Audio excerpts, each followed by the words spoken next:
Today, we're going to decode a secret language. It's one you've probably seen dozens of times, but maybe never fully understood. It's a language of authority, of experience, of just immense responsibility, and it's all communicated without a single word. We are, of course, talking about the stripes on a pilot's uniform. I mean, you've totally been there, right? You're at the airport and you see the flight crew striding confidently past your gate. Their uniforms are so crisp, so official, and you probably glance at the stripes on their shoulders and think, what's the real story there? Is 4 better than 3? What do they actually mean? Well, it turns out they are way more than just some fancy decoration. They're a clear and absolutely critical language.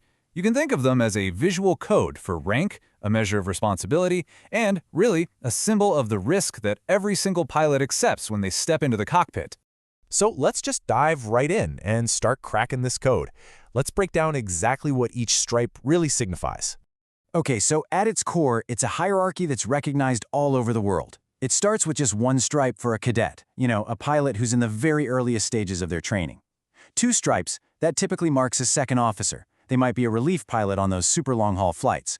Now 3 stripes belong to the first officer, who we usually call the co-pilot. They are the second in command. And then you have the 4 stripes. These signify the captain, the pilot in command. This is the person who holds the final authority and the ultimate legal responsibility for the aircraft, for the crew, and for every single passenger on board.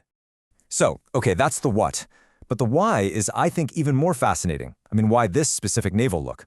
The answer takes us from the modern flight deck all the way back to the daredevil days at the very dawn of commercial aviation.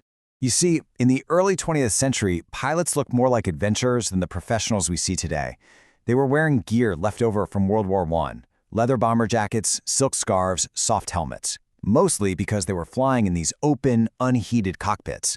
This created this image of a daredevil, which sounds thrilling, but it's not exactly reassuring when you're a paying passenger. The modern pilot, in their crisp, naval-inspired uniform, projects a totally different message: professionalism, discipline, and most importantly, reliability. The huge shift really happened back in the 1930s, and it was driven by one airline in particular, Pan American.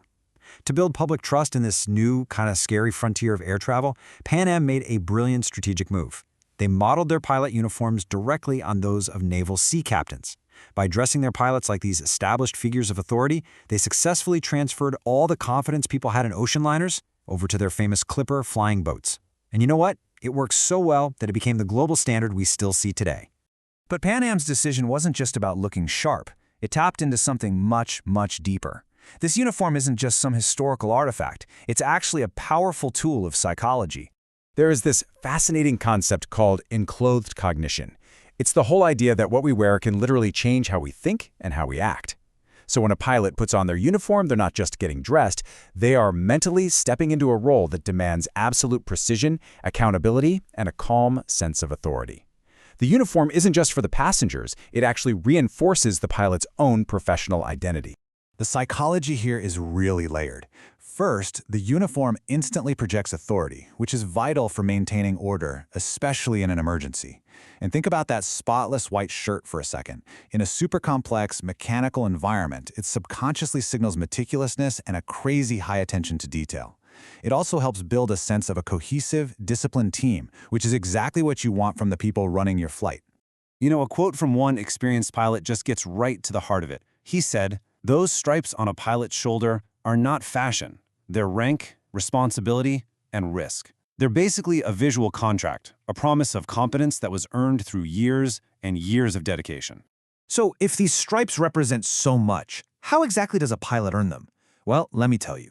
It's a journey that demands an incredible amount of time, dedication, and just sheer effort. It really boils down to this one huge number: 1,500. In the United States, that is the minimum number of flight hours a pilot needs just to be eligible for an airline transport pilot certificate, and that's the highest license they can possibly achieve. And to get to that massive number, a pilot has to climb this grueling ladder of certifications. It starts with a private pilot license at around 40 hours, then a commercial license at 250. But that huge gap between 250 and 1,500 hours, that's where the real dedication kicks in. Pilots spend years building that time, often working as flight instructors or flying for smaller charter companies, all just to gain the real-world experience needed to command a commercial airliner. And all of that grueling work serves a critical purpose that goes way beyond just individual skill. It creates something absolutely essential for global aviation, a universal language of command. It doesn't matter where you are in the world, whether you're in Tokyo or Toronto, the stripe system is a globally understood language. This standardization is just key for safety and for passenger confidence. It makes sure that in any cockpit on any airline, there's zero confusion about the chain of command, which is absolutely critical for managing complex situations. And while the number of stripes is the main story, here's a little detail you might also notice: the color.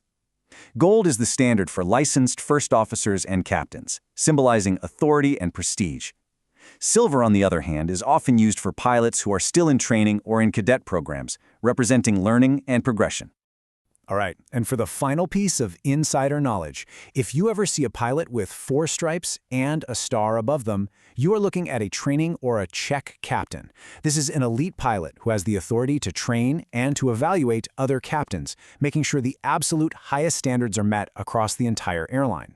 So, the next time you're at the airport and you see a pilot walk by, you won't just see a uniform anymore. You'll see the code.